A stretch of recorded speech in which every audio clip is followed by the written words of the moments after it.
বাংলাদেশে যে আগে চাঁদাবাজি ছিল সেই চাঁদাবাজি যেন না থাকে, সামনে রমজান মাস, মানুষের যেন কোনো হয়রানি না হয়।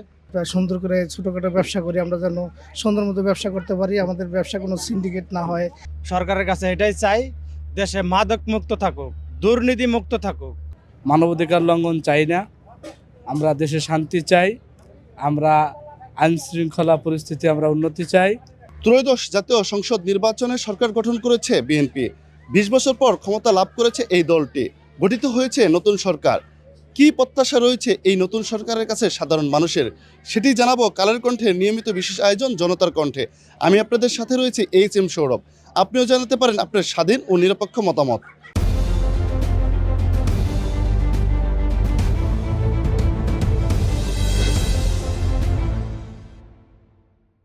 বাংলাদেশে যে আগে চাঁদাবাজি ছিল সেই চাঁদাবাজি যেন না থাকে, মানুষ যেন ভালোভাবে ব্যবসা বাণিজ্য করে খাইতে পারে। তারপর মধ্যবিত্ত ভালোভাবে চলার জন্য দ্রব্যমূল্যের দাম নিয়ন্ত্রণে রাখবো। সামনে রমজান মাস, মানুষের যেন কোনো হয়রানি না হয়, সেটাই হলো প্রত্যাশা। আমরা নতুন সরকারের কাছে এটাই চাই যে আমরা একটা সুন্দর দেশ চাই এবং চাঁদাবাজ মুক্ত সুন্দর করে ছোটোখাটো ব্যবসা করি, আমরা যেন সুন্দর মতো ব্যবসা করতে পারি, আমাদের ব্যবসা কোনো সিন্ডিকেট না হয়, দ্রব্যমূল্যের দাম যেন ঊর্ধ্বগতি না হয়, এটা সামঞ্জস্যতার ভিতরে থাকে, আমরা এটাই প্রত্যাশা করি। সরকারের কাছে প্রত্যাশা হলো আমাদের দেশ ভালো চলুক। সরকারের কাছে এটাই চাই, দেশে মাদক মুক্ত থাকুক, দুর্নীতি মুক্ত থাকুক, হ্যাঁ, দেশে চাঁদাবাজি যাতে না হোক, এটাই চাই। আরেকটা কথা হলো, আমাদের দেশে আমাদের মতন অনেক বেকার যুবক আছে, হ্যাঁ, তাদের কর্মসংস্থান সৃষ্টি হোক। আমাদের দেশে অনেক গার্মেন্টস সেক্টর বন্ধ আছে, ওগুলা চালু করার চেষ্টা করে দেখ, তাহলে আমাদের অনেক মা বোন, হ্যাঁ, আমাদের অনেক যুবক ভাই সবাই যাতে ওখানে কর্ম করে কাজ করে খেতে পারে, এরকম একটা প্রত্যাশা এই সরকারের কাছে আমাদের। আমরা চাই আমাদের প্রধানমন্ত্রী আমাদের একটি সুন্দর দেশ পরিচালনা করে সুন্দর একটি সমাজ উপহার দিবেন। আমরা মানবাধিকার লঙ্ঘন চাই না, আমরা দেশে শান্তি চাই, আমরা আইন শৃঙ্খলা পরিস্থিতি আমরা উন্নতি চাই, আইনের ভিত্তি স্থাপন চাই, যেখানে শক্ত হাতে আইন থাকবে, কেউ অন্যায় করলে সেটা আইনের চোখে কেউ যেন ফাঁক না পায়। এবং আমরা দ্রব্যমূল্য নিয়ন্ত্রণ রাখার জন্য মাননীয় প্রধানমন্ত্রীকে আমরা আহ্বান জানাবো, সবাইকে নিয়ে আমরা যেন সুন্দর একটি দেশ গড়তে পারি।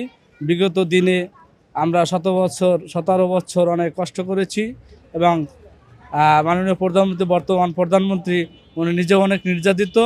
এই জন্য আমরা এই বিশৃঙ্খলা থেকে আমরা বেরিয়ে এসে সুন্দর একটি দেশ গঠন করতে চাই ইনশাল্লাহ। ওয়ালটন বিএলডিসি ফ্যান, খরচ বাঁচে 65% পর্যন্ত। ওয়ালটন বিএলডিসি ফ্যান ছড়ায় স্বস্তির সবুজ হাওয়া। আইন শৃঙ্খলা পরিস্থিতি যদি স্বাভাবিক না থাকে, একটা দেশের তো কাঙ্ক্ষিত ফলাফল আশা করা যায় না। এই জন্য আমরা আসলে চাই যে আইন শৃঙ্খলা পরিস্থিতিটার দিকেই মূলত বেশি নজর দেওয়া আমাদের প্রধান লক্ষ্য। সো সেক্ষেত্রে যদি নতুন সরকার এটা অ্যাপ্রোপ্রিয়েটলি করতে পারে, তাহলে আমাদের সাকসেস সহজে আশা করা যায়। আর হলো, আমরা যারা ছোট ক্ষুদ্র ব্যবসায়ী আছি, এনাদের উপরে যেন কোনো প্রভাব, কোনো চাঁদা, তারপরে কোনো রকম জুলুম, নির্যাতন, নিপীড়ন, অত্যাচার না হয়, সেদিকে সুনির্দিষ্ট নজর রাখা, এই প্রত্যাশাই নতুন সরকারের কাছে আমাদের থাকবে।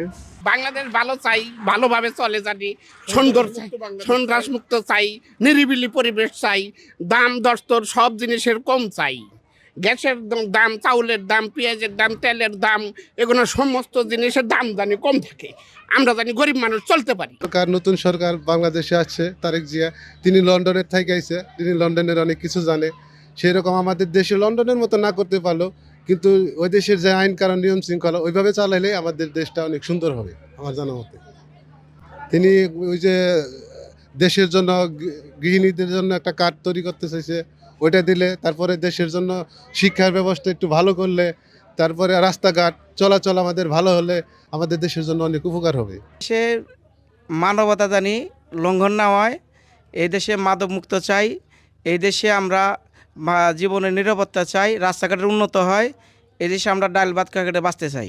এই আসন্ন রমজান উপলক্ষে যেন কোনো বাজারের ব্যবসায়ীরা কোনো সিন্ডিকেট তৈরি করতে না পারে, যেন বাজারের দ্রব্যমূল্যের যেন ঊর্ধ্বগতি না হয়। দ্রব্যমূল্যের অবশ্যই লাগাম টেনে ধরতে হবে, যেন কোনো সিন্ডিকেটের কারণে সাধারণ জনগণ কোনো বাজারে যে হতাশাগ্রস্ত যেন না হতে হয়।